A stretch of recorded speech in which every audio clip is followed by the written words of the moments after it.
Welcome to the channel, guys. We are back again, and today I'm going to be talking about the new release from Kerosene, Sweetly Known, so stay tuned for that. And if you like the content, hit that like and subscribe button. I really do appreciate it. So if you've been watching the channel for a while, you probably know I'm a big fan of the House of Kerosene. I think they have a lot of great fragrances, and they also have a really good price-value proposition. So 100 ml is $140, which I think is really fair for basically a niche fragrance. You get a lot of juice, and you do, especially if you find something you like, get a lot of quality. I do actually own quite a few. So I have Follow, which a lot of people talk about as a fantastic coffee fragrance. Some people say it's the best. It's definitely one of the best that I've tried. Unknown Pleasures, a fantastic gourmand fragrance. And I also have Blackmail, which I really like. It's a very smoky, somewhat sweet oud fragrance. Now, Sweetly Known just recently released this year. Actually just came out a couple weeks ago. And it is another gourmand fragrance. And so for that reason, I did decide to blind buy it. I've been blind buying a lot this year. Probably going to try and key it down a little bit. Of course, I never recommend blind buying. Always best to sample, because no matter how mass appealing a fragrance is, no matter how many people like a fragrance, there's a very good chance that you won't like it. And I think, especially when you're talking about niche fragrances that are a lot more expensive, it's best to sample first. So before I get into the fragrance, I'm going to just show the presentation. This does have the standard presentation for Kerosene. So, it has painted black on the sides, clear on the top, so you can see in through the top. Light can get through the top. And this nice plaque on the front. I do actually like this. It's simple, but it works really well. I like this sort of hand mashed, or whatever, the metal work that's done on the front labels here. I do enjoy that. The cap for this one, it does actually stay on, but I will say this from my experience with Kerosene, the cap fit sometimes is not so tight, so I would advise against doing something like this, unless you know particularly the bottle that you have does have the ability to do that. I have others where it slides off quite easily. But simple, yet good presentation, and of course, there it is. Now into this fragrance, Sweetly Known. Now, the description of this one was pretty interesting, and I will say, it has notes of burnt caramel, sugar, and did smell or sound very appealing. And I think it's described as, smelling like a confectionery. I'll say I did honestly slightly struggle with this one at first. And I think the biggest thing is, and the thing I would say for anybody trying this fragrance out, directly on skin, it doesn't smell quite like it does in the air. Not during the opening anyways. And so I find that on the opening, if you smell it really directly off your skin, that burnt caramel note is extremely strong, and it's not actually very sweet in that regard. It comes off even a little bit like coffee with the cardamom, but it does have a very burnt vibe. Not like charred burnt, but a burnt vibe. However, and this is what I would encourage you to try and do with this one, is either get sillage, spray it on someone else, or something to smell it in the air. Now, ideally, you'd want to smell it off yourself in the air to see how it interacts with your skin, but in the air, it's actually really enjoyable.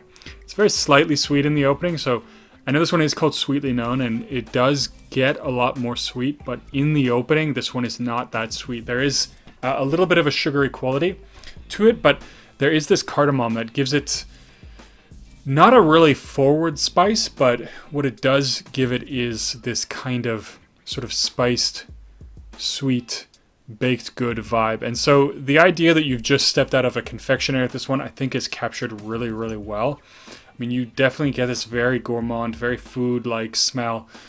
Now, a lot of people describe this one as smelling like creme brulee. And I will say that I don't remember the last time I had creme brulee, so I can't tell you if that's what it smells like. I really can't. And then looking at some of the descriptions of creme brulee, I don't know how accurate I would actually put that down. I don't find it to be super creamy or milky, even in the dry down, and especially not in the opening, but it definitely has a very gourmand vibe to it, which is very nice. Now, that initial vibe, that bakery kind of vibe, that confectionery kind of a vibe that it has, actually lasts a really long time. So what you get in the opening, I find that sticks around for 3, 4, 5 hours. and doesn't really tone down or change. And then it transforms into something a lot sweeter. Still not overwhelmingly sweet. So I think at all points, this is never cloying, never even close to cloying. It could be sweeter and still be easily digestible. But this one does have a pronounced sweetness in the dry down that becomes a lot more apparent. And at this point, it does change quite a bit. It still has that baked good vibe, but it does smell quite different. It's a little bit more fluffy, a little bit sweeter, and it is actually even more enjoyable. While I find the opening to have been something that it did take a little time to warm up to, it also has a slightly addictive quality in the sense that I would keep going back to smell more and more of it.